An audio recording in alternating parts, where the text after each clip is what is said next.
Welcome to Speaking from the Purple Couch, where we explore the depths of human experience.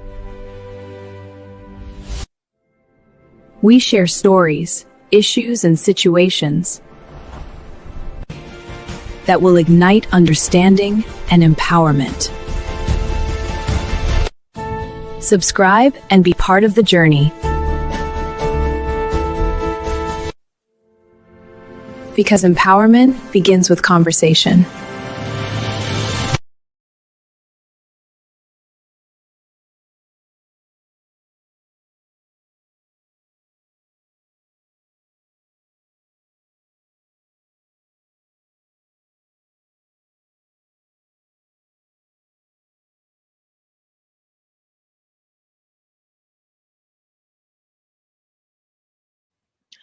Hello, one and all, and welcome. Today is Friday, December the 12th, the last month of the year.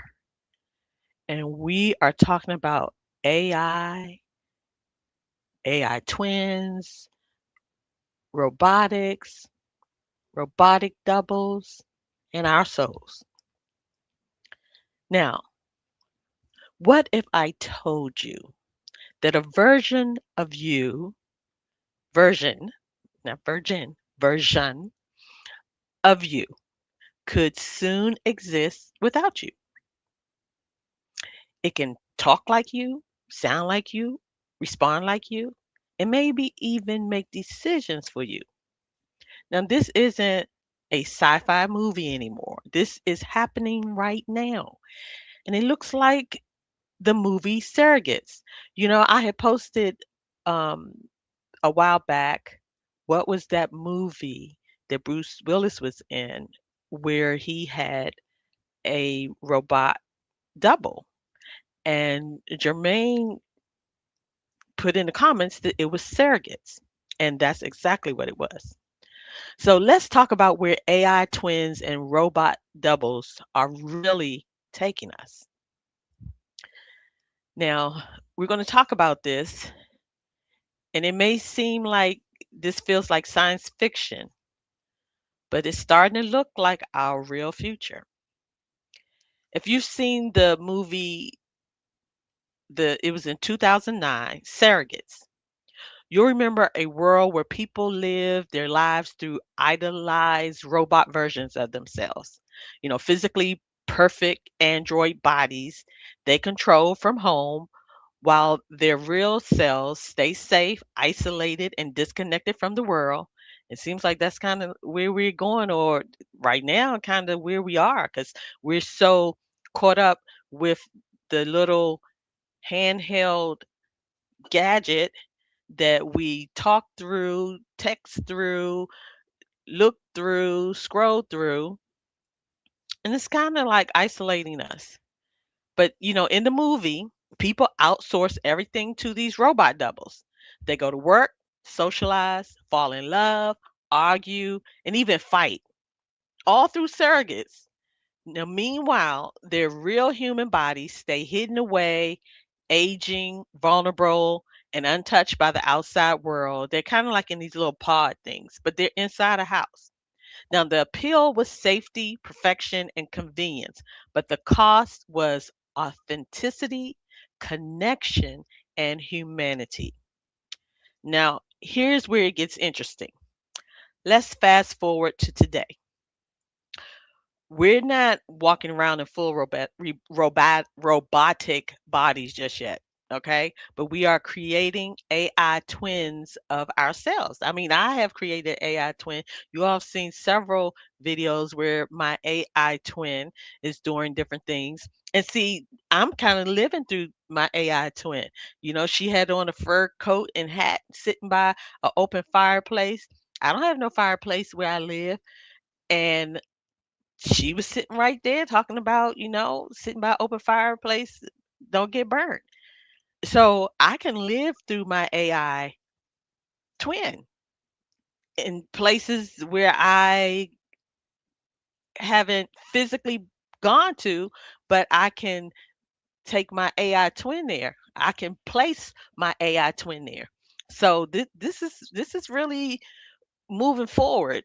It's like a speeding bullet or speeding train. We're on our way. We are definitely on our way. So these AI twins are digital versions trained on our voice, personality, writing style, facial expressions, and decision patterns. Now, some can answer emails for you. Some can speak in your voice. Some can appear on screen as avatars that look and sound just like you. In other words, we're teaching machines how to be us. Bottom line. Now, even you see this circle in my picture in it, people consider that an avatar because it's not me physically live, my person, my face. But let me tell you what I did.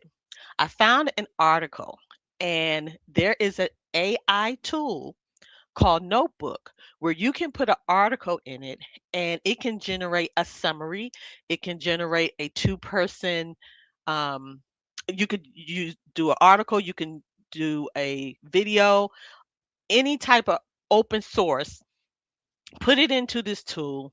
You can ask for a podcast type of two-person conversation, and I asked for a video. So let's look at the video that it produced from an article. Let's go. You know, the idea of having a robotic double, a surrogate, to live out our lives for us. It's been a huge part of science fiction for decades. But how close are we really? So today, let's pull back the curtain and separate the Hollywood fantasy from the surprising facts. And believe me, the stakes could not be higher. As futurist Dr. James Canton puts it, this whole path to creating surrogates is loaded with incredible promise, but also some really profound risks. It makes you ask a fundamental question: what does it even mean to be human when our tech gets this advanced? I mean, on one hand, you've got that slick Hollywood vision from the movie Surrogates, right? A world where everyone has a perfect, remotely controlled robot body. But then, you have the wild side of the internet. Just recently, a story about robots that could carry pregnancies went totally viral, complete with these creepy AI-generated images. It was shocking, it was futuristic, and it was 100% fake. Okay, so to really understand what's real, we have to cut through all that noise, all the hype and the hoaxes. So let's start with the absolute basics. From a scientific point of view, what is a surrogate? Well, the academic definition is way broader than just a simple robot clone. A surrogate is basically a substitute for a person. It's a vessel for their presence or their actions. The key thing to remember here is that it's all about its function, not its form. It doesn't have to look human. Heck, it doesn't even have to be physical.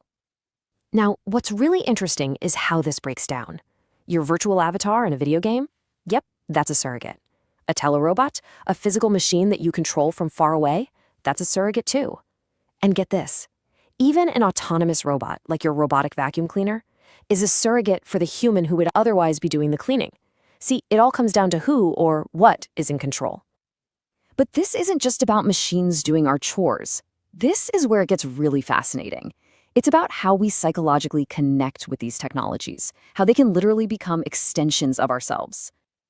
And this quote, man, it really hits the nail on the head. Our experience of our own body isn't just about the what, the flesh and bone we're made of. It's about the how we interact with and experience the world.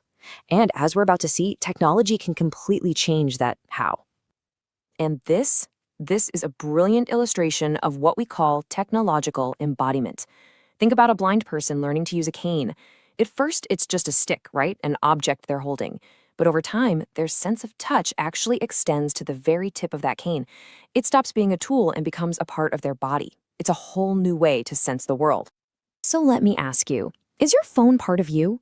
There's this story from a professor about a student who was texting in class and had absolutely zero memory of doing it. His phone had become such an unconscious extension of his body that his thumbs just did their thing. That right there is technological embodiment in our everyday lives. So, when you take this powerful technology and you mix in that deep psychological connection we just talked about, well, suddenly the stakes are through the roof. This technology holds the key to solving some of our biggest problems and creating brand new ones. I mean, the potential here is just huge. Think about it. Doctors visiting patients in remote villages through a robot. Rescue workers exploring a disaster site without risking their own lives. We could send surrogates to explore Mars while we experience it safely from home. A single expert teacher could appear in classrooms all over the world. It could revolutionize everything. But every promise has a shadow. What happens if an armed military telerobot gets hacked? How do you program a simple robot vacuum to make an ethical choice, like not running over the family cat? And is this technology going to create a new, deeper divide between those who can afford it and those who can't? These are the massive questions we have to start answering, because with this kind of power comes immense responsibility. All right, so with all this talk of promise and peril, you're probably wondering what's actually out there today. Let's ground this whole conversation in reality for a minute. So, this is not some distant future we're talking about. The market for what are called telepresence robots, a real world form of surrogate, is very real, and it is growing like crazy. We're talking over 11% growth year after year. And where's all this growth happening? Well, it's not in creating perfect humanoids. Nope. Check this out. Healthcare is the biggest market, using these robots for remote doctor visits. After that, you've got business and education, using them to give people a virtual presence in meetings and classrooms. It's all about practicality. So you can forget about the walking, talking, Bruce Willis-style androids, at least for now. The surrogates of today are basically iPads on wheels. They're simple, practical tools that just let you see, hear, and move around in a place where you can't physically be. That is the messy but really useful reality. Which brings us all the way back around to that fundamental question. From the simple cane that becomes part of the body, to the phone that seems to act on its own, all the way to a robot that lets us be somewhere else entirely, we are constantly merging with our technology. So you have to ask, are we all, in our own way, already becoming cyborgs?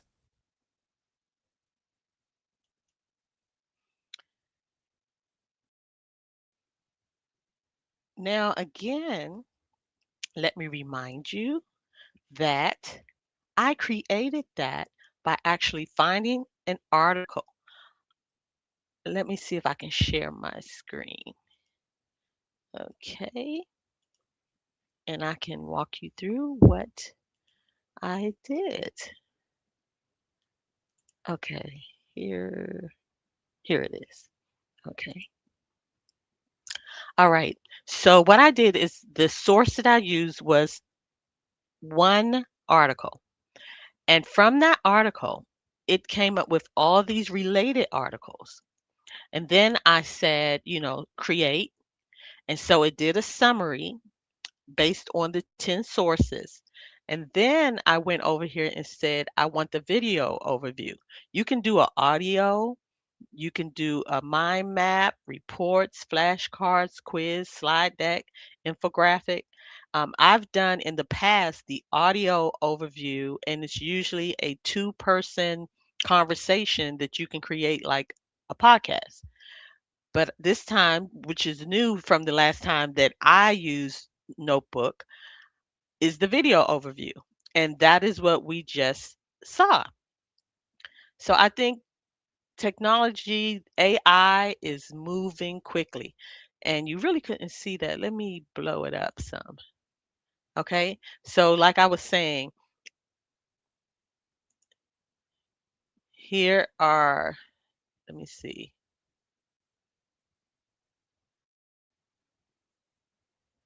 Where was it? Okay. Here are the articles, but I only use one. It said add source. I put in the web page where the source of the article was. It searched and found other articles. It found 10 sources to be exact. They did the summary. Then I chose video overview. Okay.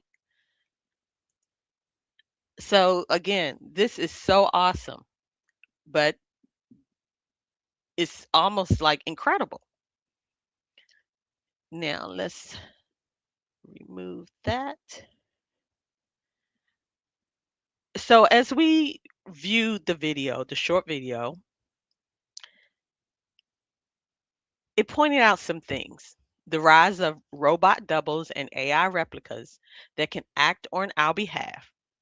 What once took decades of research is now being built with consumer level tools.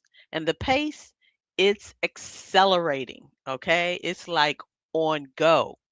Some scientists have already created human like robot doubles known as humanoids, robots designed to closely resemble a specific person in appearance, movement, and even subtle mannerisms. These aren't just novelty projects.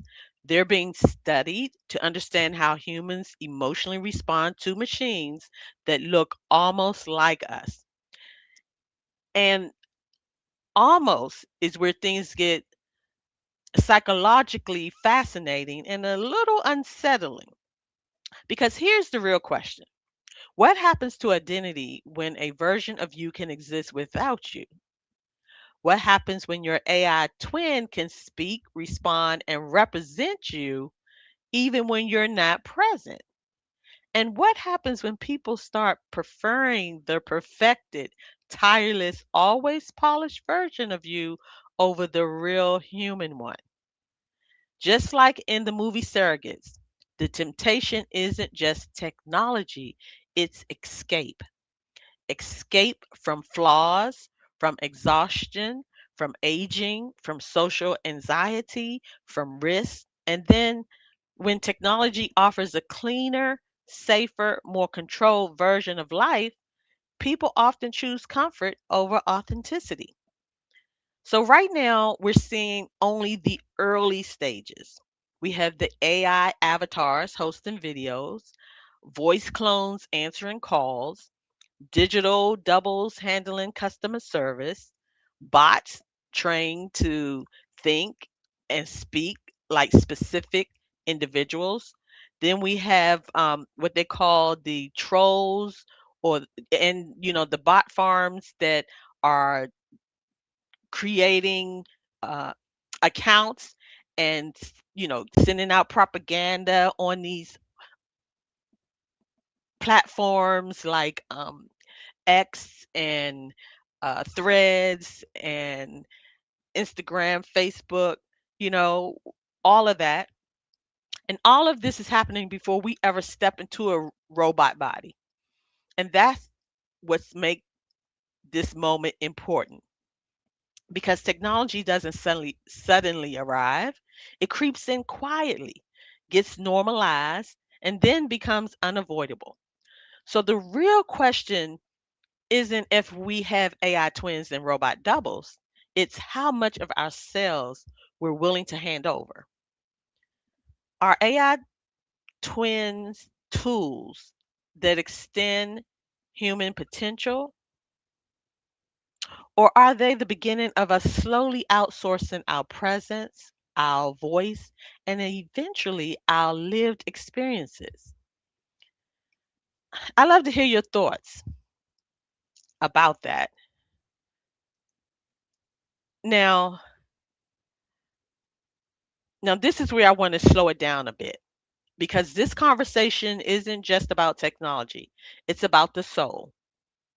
Spiritually speaking, many traditions teach that our power is in our presence, our breath, our lived experience, our ability to feel, choose, suffer, to heal, and to love. Now, these are things that cannot be replicated no matter how advanced the technology becomes. An AI twin can imitate your voice, but it doesn't carry your spirit. A robot double can mirror your movements, but it doesn't hold your consciousness. And yet, the more we outsource ourselves, the easier it becomes to forget that distinction. Now, ethically, we have to ask, if something can speak as me, act as me, and represent me, who is actually accountable? And spiritually, the deeper question is, at what point do we trade embodiment for convenience? In Surrogates, in that movie, humanity didn't lose itself all at once. It slowly chose safety over connection, perfection over presence, and control over surrender. So maybe the lesson isn't that technology is evil, but that we must remain awake while using it. Technology should serve humanity, not replace it. AI should extend our reach, not erase our responsibility. And no matter how advanced our digital doubles become, the real work still happens here, in the body, in the heart, in the soul. Because the most powerful version of you has never been the copy, it's always been the original. So, what are your thoughts? Drop your thoughts in your comments down below. I mean, do you see AI twins as empowerment or as the first step toward the world of surrogates becoming reality? Share with us. And please have a wonderful, wonderful evening, a blessed and safe weekend. Whether you present your AI twin or you personally, be blessed. Thanks for watching. Like, share, and subscribe.